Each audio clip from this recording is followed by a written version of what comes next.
I am the Tofu Golem. Please enjoy the video. You start by assessing the scratch so you know the how and why of each step.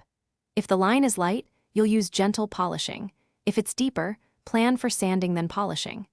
Make sure to clean the area with stainless cleaner and dry with a microfiber cloth. Once done, you'll test in a concealed area to ensure color and grain match. You want to avoid a worse contrast, so start conservatively and progress only if necessary. You now sand to remove the scratch. Work with the grain, not against it, because stainless has a directional finish. Begin with 800-1000 grit for visible scratches, then move progressively to 1500-2000 grit to blend. Keep strokes short and even and check frequently. Oversanding creates low spots.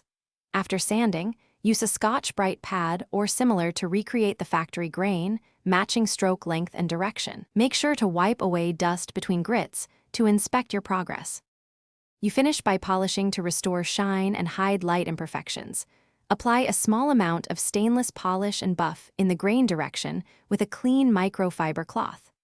Once polished, add a light coat of mineral oil or a commercial protective sealant to slow future corrosion and make the finish uniform. If a gouge still shows or the grain is mismatched after careful work, consult a professional or replace the panel. This prevents a patchy outcome and preserves dishwasher integrity. Thanks for watching. Consider subscribing if we helped you today.